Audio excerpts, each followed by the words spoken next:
Coming up on this week's edition of NCBA's Cattleman to Cattleman. We'll meet the new leader of NCBA's Washington, D.C. office and hear his thoughts on key policies impacting cattle producers. Plus, see how NRCS is helping Maryland cattle producers protect the environment. And now, NCBA's Cattleman to Cattleman. Hello and welcome to NCBA's Cattleman to Cattleman. I'm Kevin Ochsner. Recently, NCBA announced a change to the Washington, D.C. office, with Ethan Lane taking over the role of Vice President of Government Affairs. Cattleman to Cattleman reporter Kate Maher had a chance to talk with a man who will oversee the organization's policy efforts in our nation's capital. Ethan, first of all, congratulations on taking over this role. You've been in D.C. for several years. I know the office is in good hands, but why don't you give us a little bit of background on yourself for our viewers? So I'm coming up on my 10th year being in D.C. During those 10 years, I've done all kinds of stuff in the political world. Obviously, I started out running some congressional campaigns and doing some issue work on natural resources, working for some ranchers, working for some other industries, lobbying on Capitol Hill on a range of issues, and then found my way to NCBA 4 years ago, where I've obviously been with the Public Lands Council and NCBA's federal lands during that time. And it's given me a really good opportunity to understand a big cross-section of what we do here in Washington, how the sausage gets made, and how we fit into that conversation. You know, there are a lot of different ways to achieve your end goal here in Washington. There's a lot of communication that needs to be done out to the country and to our members, as well as back to members of Congress and other constituencies. And there's a lot of negotiating and discussing that happens that is necessary to find common ground on a lot of these issues. We're at a point in our political cycle where you don't get to just dictate what something looks like. It takes a lot of hard work and finding some compromise and common ground with other groups.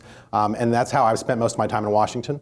So that's something I hope I can bring to this role. Obviously, we have a long list of priorities for our members across the country, and I'm excited to apply those skills to some of those issues. I'm always amazed coming here in D.C. of all the behind-the-scenes stuff that our staff here in D.C. does and how that really impacts our producers.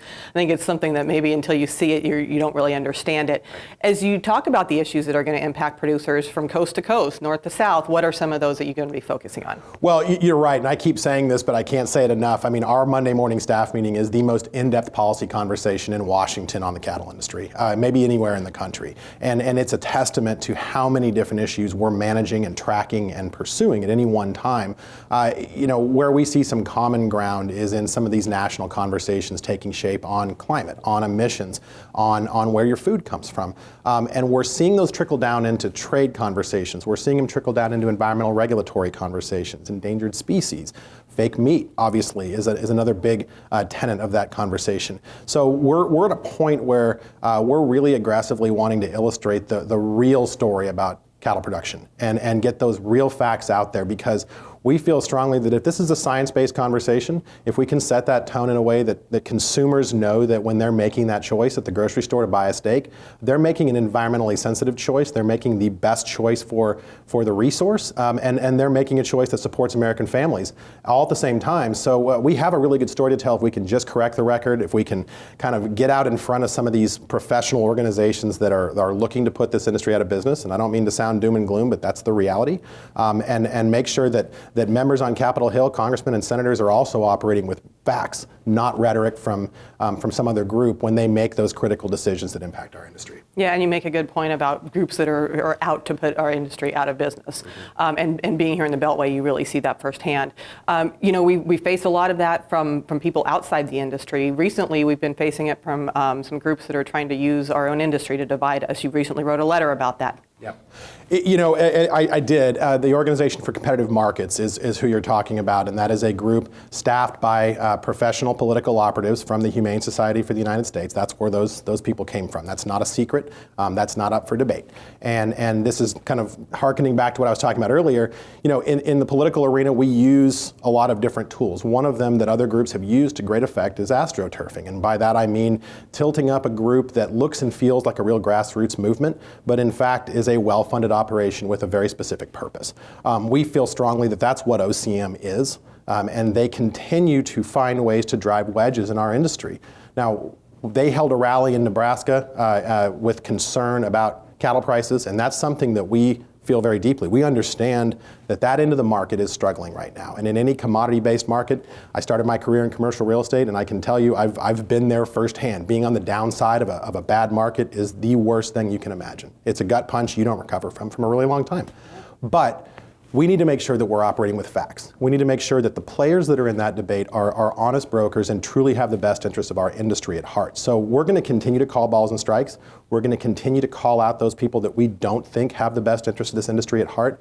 Anyone who has an ulterior motive like HSUS that has a stated goal of putting animal agriculture out of business has no place at that table. So wherever we see that, from our position here in Washington, I mean, the reason our producers trust us is because we are their eyes and ears in this national conversation, working with our state affiliates, making sure that we're not just advancing our priorities, but also watching out for landmines where they might exist. And in our opinion, this is sure a big one, and one we're going to continue to call out wherever we see it. Yeah, and you know, I've spent some time here in DC with the staff here, and it's always nice to go up on Capitol Hill and see the amount of trust that the staff of the representatives have in this office. And you make a good point about that. If you're not here, then where does that conversation go? Well, right. I mean, and the answer to that is any number of directions, none of which are helpful to us.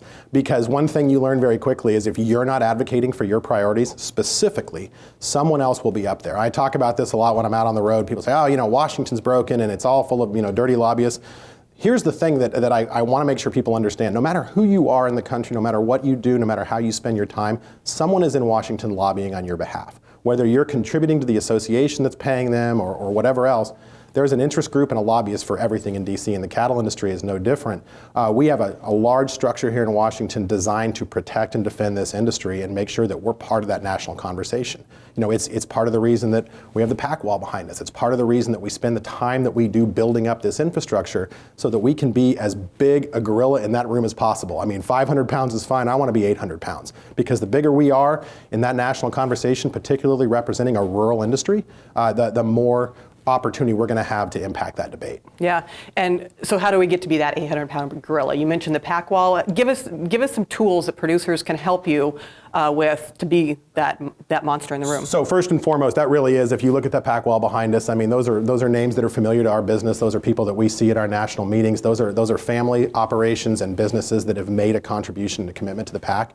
I mean, I would ask every producer to think about that opportunity because there's no greater weapon in our arsenal than a robust pack. Coming into a contentious election cycle, a contentious presidential election, we have an opportunity to be a real force in that election. And I can tell you, we have DC's attention. This is something that we can use to our advantage to influence that debate and make sure that we're pushing candidates that are going to have our back and that are going to make sure that they hold up this industry's priorities, and we can start to push out those members of Congress that don't have our best interests at heart. And that cuts both ways. It's an important tool. And the more producers engage with that and the more producers prioritize sending, even if it's $20, you know, something to the pack that helps us arm ourselves.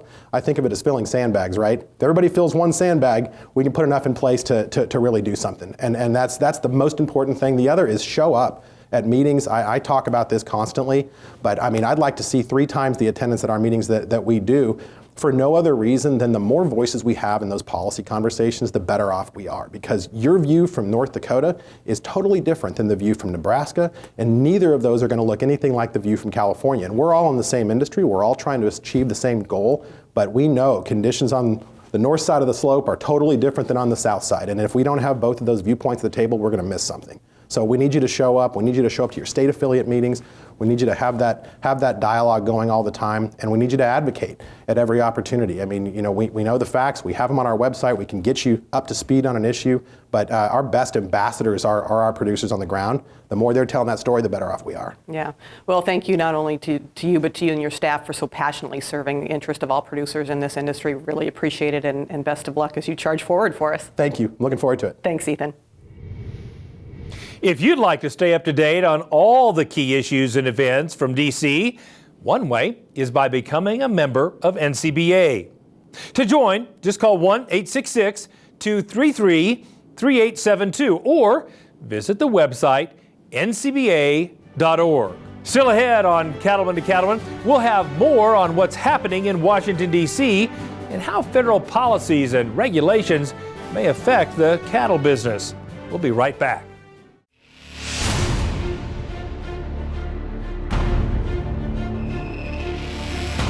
When the field is your office, you never get tired of going to work.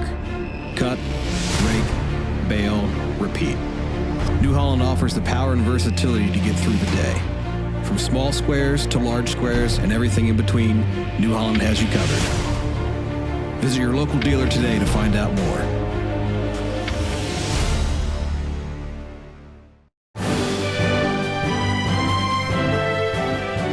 When we ask producers about the value of the National Cattlemen's Beef Association, one of the first answers they give is how the organization provides a strong voice in Washington on behalf of the cattle industry. Kate Maher caught up with one of NCBA's staff members in Washington to discuss some key issues that could impact the beef industry. And joining us now is Scott Yeager, who's our Chief Environmental Counsel for NCBA in Washington, D.C. Scott, thanks for joining us today. Thanks for having me. So everybody hears about it. I'm sure you're getting a lot of work on the issue, climate change. What are you hearing? What are you working on? Well, we're in a divided Congress now in 2019, and that means that the democratically controlled House wants to talk about climate change whenever they can. So for us, it's a situation where we figured we need to be at the table and directing that conversation rather than lurking in the shadows. So if you've noticed, NCBA has been at the forefront of a number of different congressional hearings in the last couple months.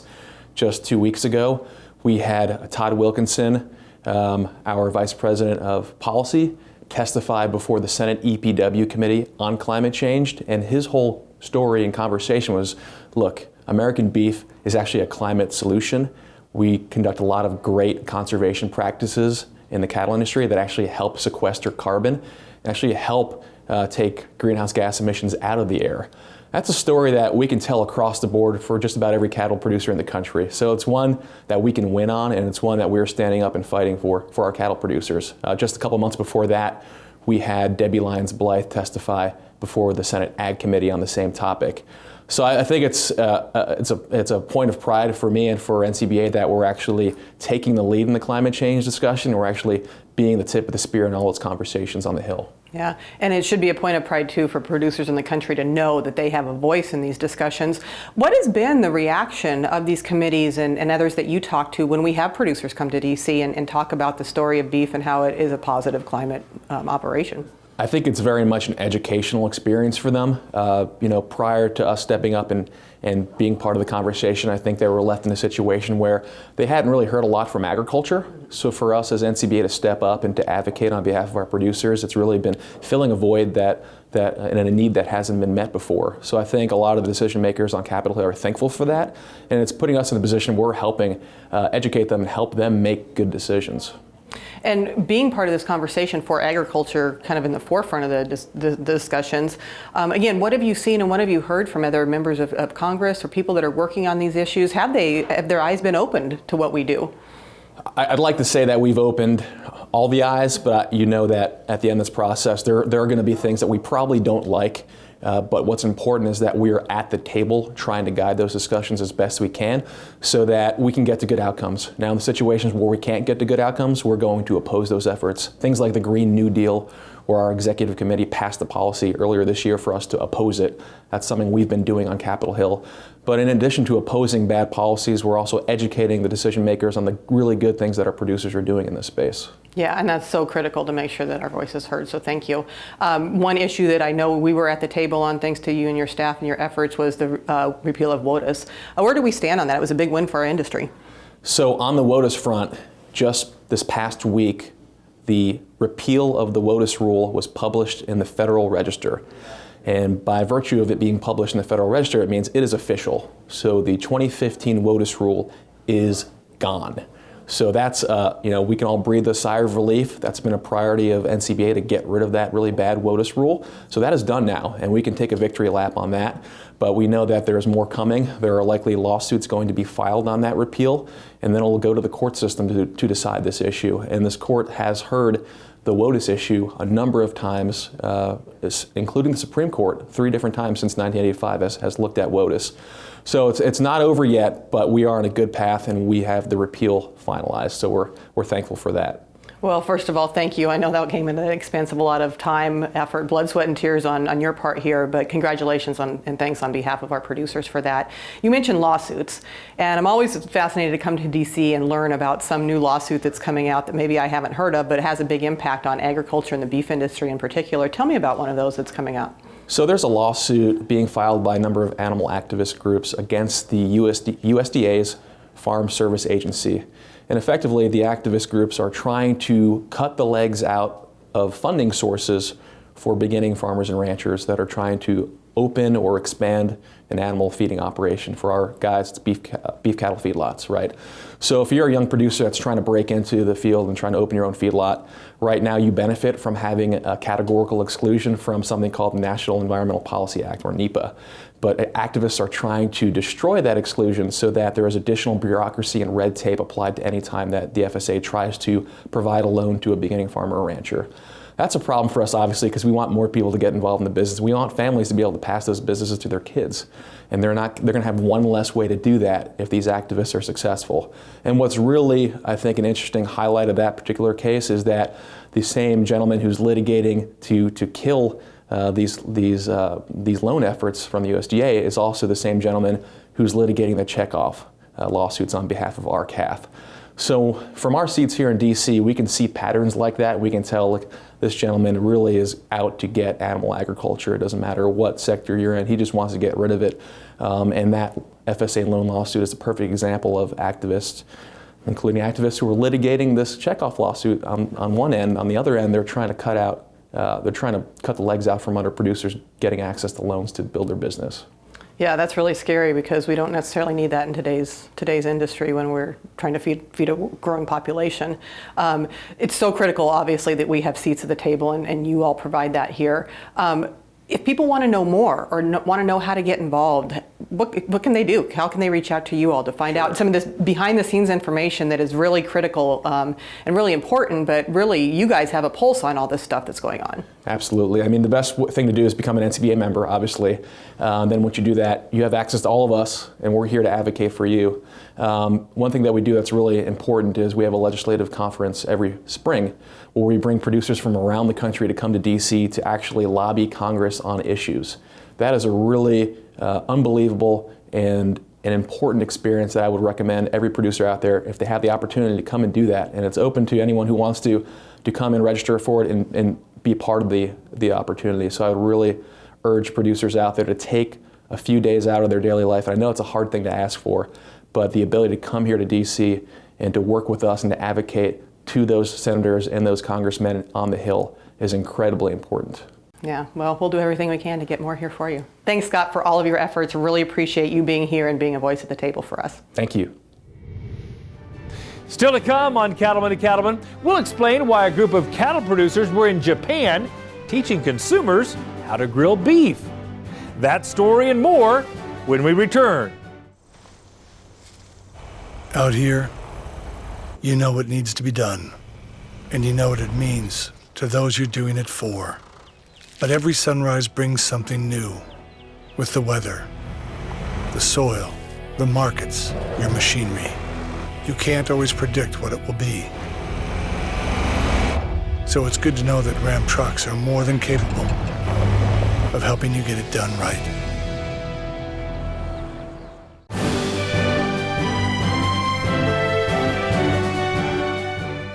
Over the last several weeks, we've taken you to Japan for a look at a recent trade mission designed to promote U.S. beef. While there, some of the time was dedicated to demonstrating grilling techniques. Cattleman to Cattleman reporter Brian Baxter tells us that teaching Japanese consumers to barbecue could be one key to increasing U.S. beef exports. Even though Japan's consumers enjoy beef and consumption is rising, one thing the Japanese typically do not do is grill. So the U.S. Meat Export Federation's Heartland team of agriculture producers participated in a USMEF event introducing the idea of grilling. We had a whole bunch of our team here, and we all split up and helped grilling with the Japanese consumers. and all had a good time. Even with the language barrier, we managed to work around that, and just had a great time introducing them to the whole concept of barbecue. The Japanese consumer doesn't actually grill at home. They have to go somewhere to grill because they don't have enough room in their apartments to actually have a grill. And so they have to go to like Weber Park or somewhere like that to actually do some grilling. And I mean, and it was a new flavor for them, as well as, it's the whole new experience in them trying to run a grill. To kick off the event, the U.S. producers shared information about how livestock are raised and then demonstrated grilling techniques for the crowd of Japanese consumers, bloggers, and food influencers. Anytime you get a chance to do something like this, and these are the kind of moments that can have a lasting impact. There's a lot of Japanese here, but you got to start somewhere, and I think they really appreciate getting to know the people like myself that actually produce the beef that we're about to eat here tonight. But the great thing about it was being able to connect directly with the Japanese consumers that were there.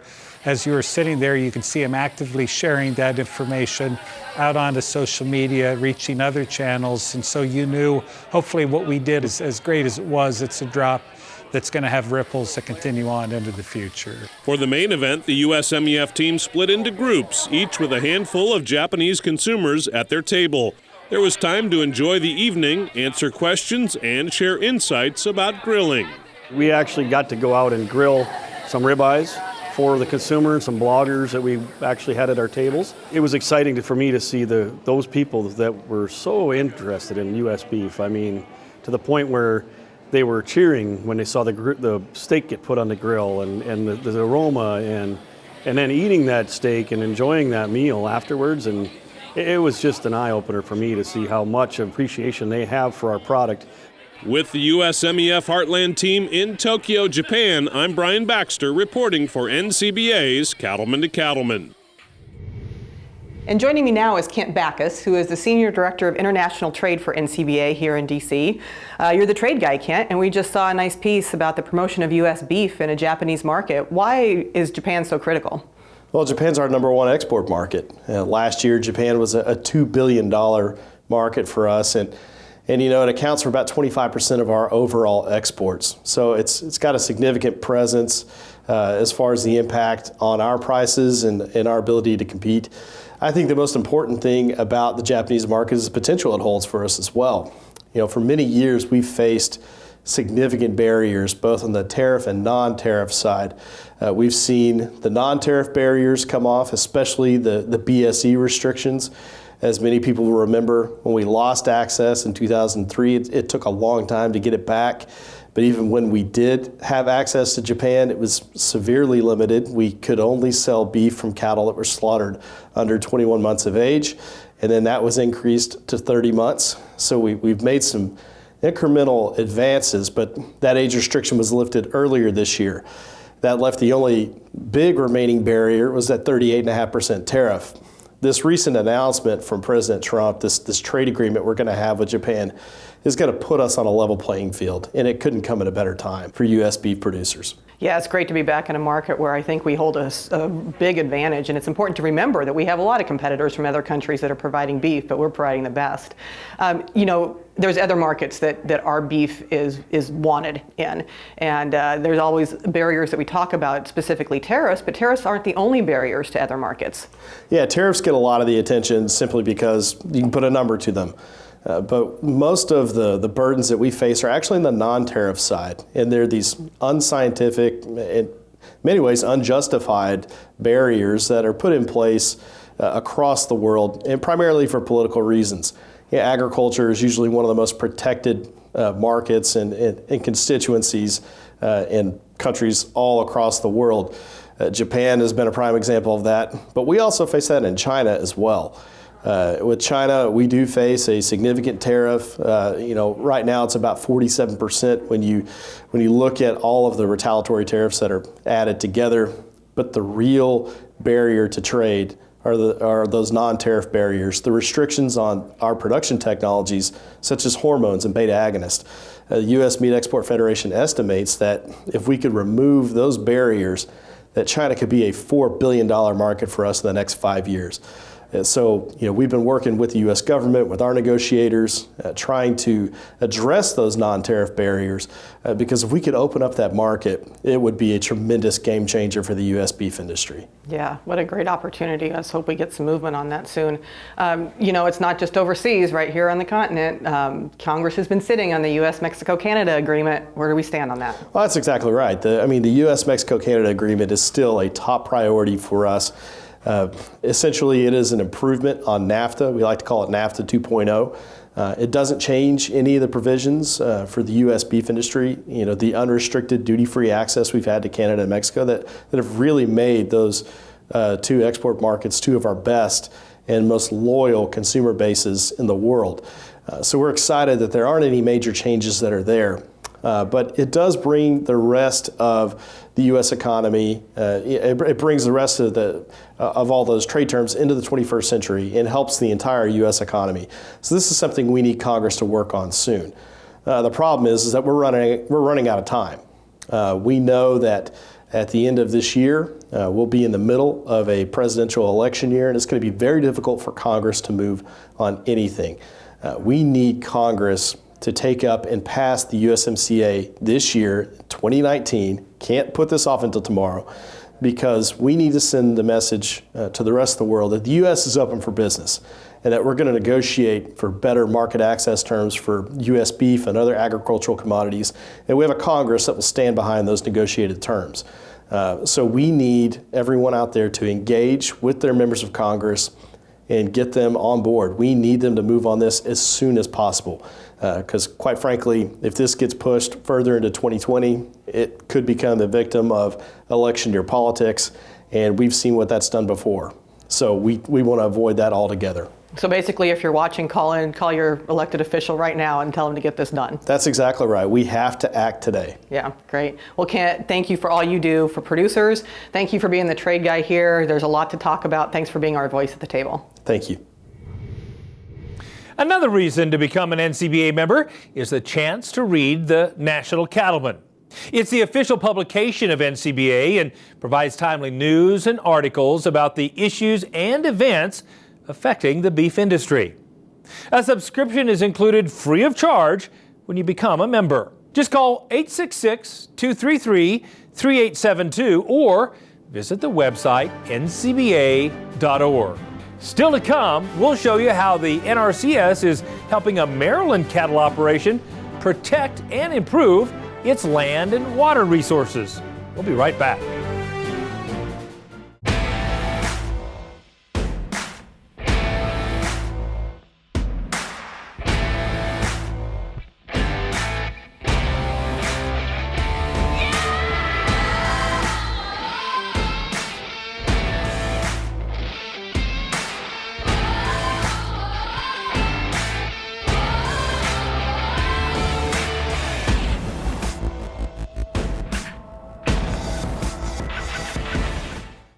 If you're connected with the beef cattle business, then you should like the NCBA page on Facebook. The NCBA Facebook page shares photos, news, and valuable information about the beef cattle industry.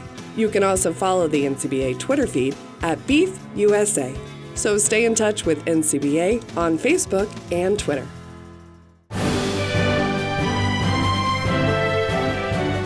For years, the USDA's Natural Resources Conservation Service, otherwise known as NRCS, has helped cattle producers improve their land and resources. Cattleman to Cattleman reporter Matt Fleck shows us how NRCS is working with operations in Maryland to improve their production while protecting nearby watersheds. Hedgeapple Farm in Maryland was first established in 1731. Today it operates as a purebred Angus cattle operation owned by the Jorgensen Family Foundation. The goal of the foundation, driven by the vision of the Jorgensen family, has been to not just have open space or just to have a farm for the sake of having a farm, but to have a family business enterprise that's profitable and then, as a result, sustainable. Just a few miles away sits Calico Farm, a cow-calf operation started in 1994. B.J. Sweeney recently handed down the farm to his son Brian, who handles the day-to-day operations. So we're a family operation. This is a family farm. I'm a second generation. My dad purchased it 25 years ago. Conservation is extremely important to us. This is our land. We plan on being here for generations to come. One concern these operations share is how their livestock impacts the water sources in and around their property. Any runoff from their farms eventually makes its way to the Chesapeake Bay, and both want to do everything they can to protect this vital waterway. This farm, for as beautiful as it is, has a mile of frontage on the Monocacy River. The Monocacy River is a major tributary that runs into the Potomac River, and from there, right into the Chesapeake Bay. We were worried and concerned with the excess of nutrients that were finding their way from our fields and our operation directly into the water, which leads to the Potomac and eventually the Chesapeake Bay and causes environmental problems there. Both farms enlisted the help of USDA's Natural Resources Conservation Service for technical expertise and conservation planning. Since 1935, NRCS has worked with private landowners and managers to protect and enhance their natural resources. So NRCS is the federal agency that works with farmers and ranchers and forest owners across the country, providing the financial and technical resources to help them put conservation practices on the ground. We have about 10,000 employees across the country, across almost 3,000 district field offices. We really have no bounds for what type of farm we can work with, regardless of animals, regardless of size. I really think truly that we have the ability to help anyone, regardless of their situation, because of the unique amount of practices that we can offer and the unique type of practices that we can offer. NRCS visited both farms to identify the opportunities and resource concerns each operation faced. Then the agency created conservation plans unique to each operation and provided hands-on assistance when it was time to implement those practices. So the beginning process of this is really when we come out and evaluate the farm. We are going to design a conservation plan that really addresses all of the resources on the farm, that really meets the farmer's needs, and then really addresses the resource concerns we're after. All the conservation projects that we've been doing for the last few years, NRCS designed. That includes the buildings, the watering system, the drinkers. NRCS came in and they designed the entire thing. Well, NRCS has been amazing to us. Any questions we have, any problems that come up, we can go to them and ask what options are out there to improve it and what we can do and how we can do it. And they'll come out here and talk with us and see what we can do to make the operation work better and more efficient. They bring a set of expertise that we don't have in land use planning, in manure management, even in animal management, so that working together, being able to bounce ideas off one another, being able to have the expertise and design of something like our winter feeding facility is just a tremendous asset. Both operations appreciate not only the technical support they've received from NRCS, but also the cost sharing to help put those plans into practice. The value of NRCS is it's helped us accomplish all those conservation activities and programs that we've accomplished, and they've been able to allow us to do it more rapidly than we would otherwise have been able to do it. It's very important for producers, if they have questions or they think they have environmental concerns, they can stop in and visit one of their local NRCS offices. Our staff would be more than happy to sit down, come out to the farm, visit firsthand, identify those concerns, and start looking at a plan that can help address them. And usually those plans involve some type of cost share funding that we can offer to help them be more successful. At both Hedgeapple Farm and Calico Farm, the land and the cattle are healthy and thriving. With those kinds of results, the value of focused conservation planning with help from NRCS is clear. So the conservation efforts that we've employed through the help of the Natural Resource Conservation Service here on this farm are part and parcel to the sustainability of this farming operation. Could we have done it alone? Absolutely. Would we have done it as quickly and as thoroughly as we have? No, probably not. Right now it's a work in progress, so we're constantly changing and adapting to different problems that arise. And the conservation plan just gives us somebody who can relay what other farmers in the area are doing and how they handle certain aspects of their operation. My encouragement to farmers is that good conservation really makes good financial sense. It's the right thing to do, but it also really has a positive impact on the bottom line. I promise you that we have great staff that are willing to sit down and work with the producers hand in hand, try to teach them and educate them along the way, and really look at ways they can improve their operations. Reporting from Maryland, I'm Matt Fleck for NCBA's Cattlemen to Cattlemen. NRCS has over 3,000 offices in communities all across the nation. And the man leading the agency's conservation efforts is Matt Lohr. Recently, Kate Maher had a chance to talk with the chief of the Natural Resources Conservation Service.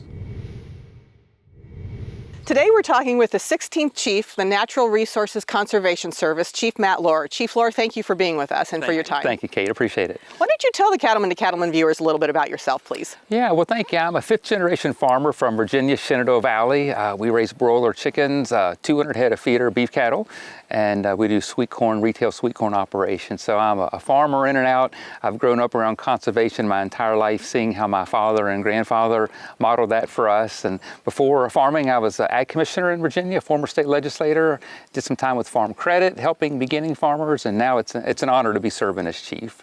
Well, and you've been in the role since December.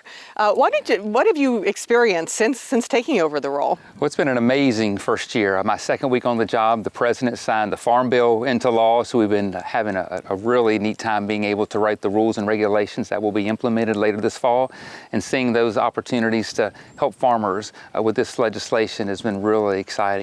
I've also traveled across the country, 26 states since December, and the thing I've loved the most is seeing how diverse agriculture is across the country, how the conservation needs of farmers is so diverse, but at every angle, every turn, no matter what the resource concern may be, NRCS is there with our talented staff to help them provide technical assistance and financial assistance to help them be the best stewards they can be.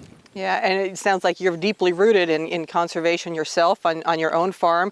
I think it's also very encouraging to have a farmer and somebody deeply rooted in agriculture heading up an agency such as NRCS. I know you have staff all over the country. Maybe talk a little bit about services they provide to farmers and ranchers and how conservation planning is really something that can be done anywhere. Absolutely. We have almost 10,000 employees across the country through our almost 3,000 district field offices. And so our folks are there to help. Every county in the country is covered by an NRCS office. So NRCS provides technical assistance. So if a farmer has a resource concern on their property, if they want to have a conservation plan developed to see what the priorities are, our staff can be there to help really address those concerns, but more importantly, look and see what the solution could be. So a variety of our programs like EQIP, the Environmental Quality Incentives Program, or Conservation Stewardship Program, or conservation easements, lots of those types of Farm Bill programs are there to provide cost share money and assistance to farmers to help address those concerns. Great services for our farmers and ranchers. We've highlighted NRCS on the show before and really appreciate the partnership and what you do to keep people producing food in this country. Another great way that NCBA has partnered with NRCS and really appreciate your support is with the Environmental Stewardship Award program. Why is this program so important to NRCS and what value is it? Well, I've had a chance to see it firsthand going to the NCBA convention last year in New Orleans and meeting the winners, being able to see and hear their stories. These are the role models for conservation. You know, cattle farmers and ranchers are a perfect fit with NRCS. They control so much of our nation's grasslands and rangelands and croplands for that matter. And so conservation is so important, and working with our producers to make sure they are the best stewards they can be. Surely good conservation is good financial sense as well. And I think it's a great partnership. We've been supporting NCBA for many years and look forward to continuing that relationship. Well, we appreciate that continued support. We appreciate your time today. Thank you for all you and NRCS and all your staff do for farmers and ranchers around the country. And thanks for what you do for agriculture as well. Thanks. Thanks, Chief. Now, if you have conservation practices you'd like to put in place on your operation, you should start by visiting with your local NRCS office about the technical and financial assistance they can provide. Go to the website nrcs.usda.gov to find an office near you. Still ahead, we'll introduce you to a Texas operation that has made stewardship and conservation a top priority. We'll be right back. The 2020 Cattle Industry Convention and NCBA Trade Show will be deep in the heart of Texas, San Antonio. It's the cattle industry's biggest convention with education, networking, and fun. Plus, you can check out the huge NCBA Trade Show, outstanding entertainment, and much more. So make your plans and be there for the 2020 Cattle Industry Convention and NCBA Trade Show, February 5th through the 7th. Details at ncba.org. What does it mean to be an American cattleman? It means you have what it takes where it counts, on the inside. At Ritchie, we understand that. It's what's on the inside that defines us. We share the same values: ingenuity, commitment, sense of pride. These are the values that built this country. They're the values that built this company. Ritchie, proud to be a partner to the American cattlemen since 1921. Now, in its 29th year, the Environmental Stewardship Award Program recognizes the nation's best cattle and livestock operations for their outstanding stewardship practices and conservation achievements. The desire to leave the land better than they found it is a common trait among cattle producers, and you can certainly see that in action with these ESAP winners. Let's head to Texas for a look at the winning operation in Region 4.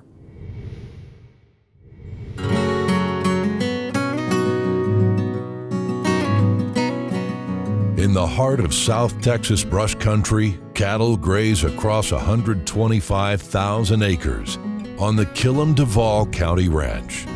David Killam has other business interests and owns ranches in several states, but his roots are in Texas. My family's been in this area since around 1920, so close to 100 years, and we've been ranching down here in South Texas for that entire time. Right now we've got about 800 cows on the ranch, cow-calf operation, and we shipped all of our yearling cattle to Kansas in April, so we don't have a whole lot running on the ranch right now other than the 800 cows, and they're running in 2 different herds. David Kitner joined the ranch as manager in 2001. Since then, he's worked to transform what was an overgrazed and brush-covered landscape into a ranch that provides enough forage to support a profitable cow-calf and stocker cattle operation. All this work that you can see out here at the Duval County Ranch is the result of his management and his expertise. And, he's the guy that has implemented all these different things. We're trying to grow grass and forbs and improve our country, improve the soil health by letting some grasses and that take over where it's been dominated by brush and prickly pear. The brush encroachment, it's a never-ending problem, and so we attack it from several different ways. We use chemicals, we use mechanical, and we use fire to try and control it somewhat. Aerial herbicide spraying has been one valuable tool to reduce the dense cover of mesquite trees and prickly pear cactus, allowing Kitner to sculpt a savanna that works for both cattle and wildlife. It's very hard to produce any forage where you have a dense stand of mesquite. And so we're just trying to open it up, get sunlight and moisture where it can be used in those areas to produce forage for us. It's dramatic, the amount of forage increases and not only standing grass, but also, beneficial forbs that benefit wildlife are the result of controlling areas of brush. In addition to brush control, water was a huge challenge. So Kitner mapped a plan to create reliable water sources. High-volume water tanks were recycled from an oil field and put in place to gravity feed the new water system. Then the ranch team worked to install over 300 miles of pipeline and more than 200 water troughs. The water development at the Duval County Ranch is a story of success. They are now at a time where any animal anywhere in the place is not further than half a mile from water. That is hard to accomplish at a large scale ranch. Having water distributed throughout the ranch that way is essential in any rotational grazing operation. By distributing the water evenly, we've spread out the grazing across the whole ranch, and also have helped the wildlife immensely. Now, their rotational grazing system is working to improve their forage base and allows their pastures to rest for as much as a year. And the ranch team is able to move their cattle with just a feed truck and a siren.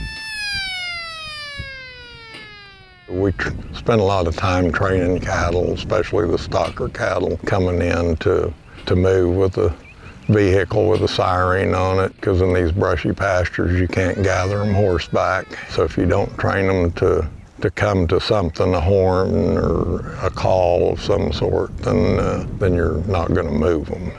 We try and graze them at different times of the year. The next time we graze this, it'll be a different time of the year. And so all of that goes into improving things.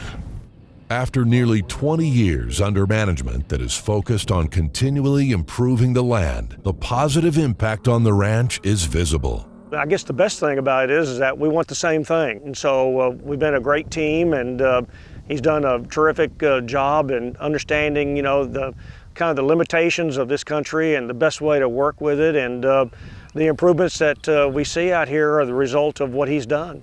That's what I live for, is to improve the soil health, the ground cover, and the wildlife. The wildlife's a big part of my enjoyment here. Both wildlife and cattle are thriving on the Killam-Duval County Ranch. And even though there's no shortage of challenges ahead, these two stewards share a commitment to doing what's right on the land. It makes us feel good to have improved the country as much as we have. It's never done. You work at it every day. Everything we plan and do was with the idea of how is this going to affect the land. We're all in this together and trying to improve the environment and the habitat in the country. And I think it's just looking at what we've done in the past and seeing some of the improvements and saying let's go do some more.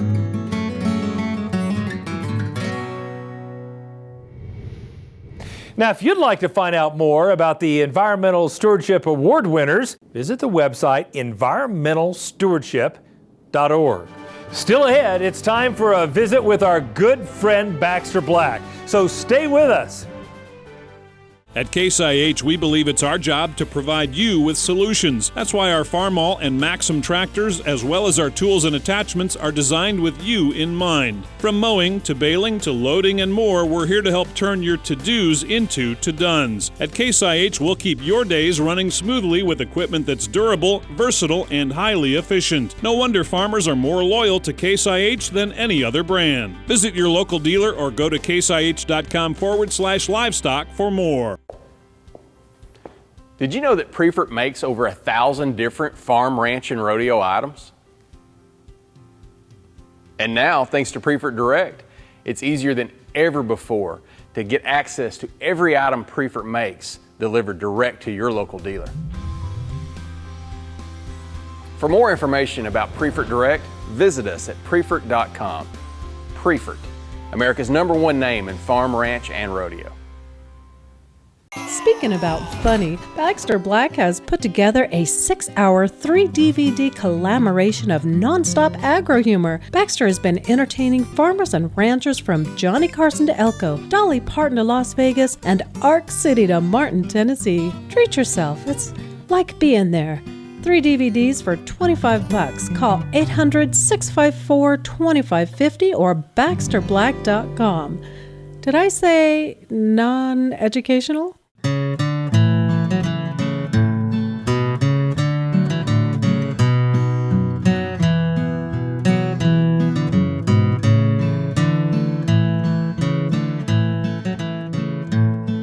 There are several critical steps or stages cowboys go through on their way to greatness.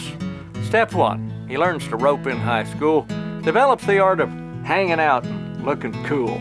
He begins thinking, I really am as good as they say I am. Step 2, Dad and Mom want him to go to college, but he's got rodeo fever.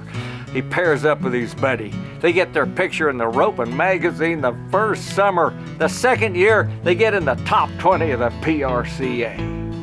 But Their gasoline and beer expenses play havoc with their finances until step 3, he attracts the attention of an equine veterinarian with a 3-horse slant, roping arena, vet clinic, and 7 horses.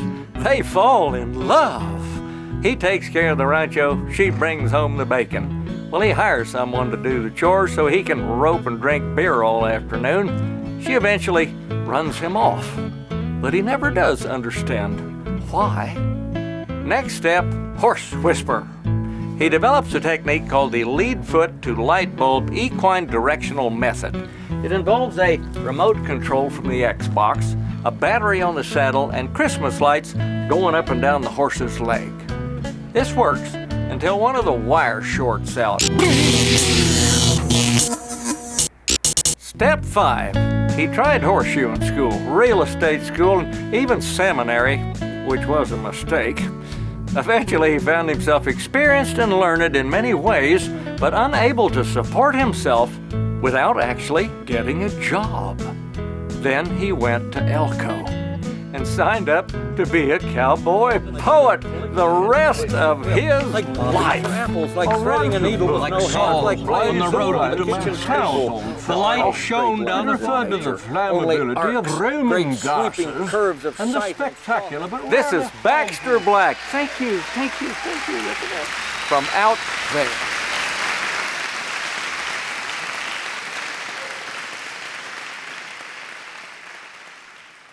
Thanks, Baxter. I'm going to go out on a limb and guess that cowboy you're talking about was you. Now, don't forget, registration is now open for the 2020 Cattle Industry Convention and NCBA Trade Show in San Antonio. The convention is set for February 5th through the 7th.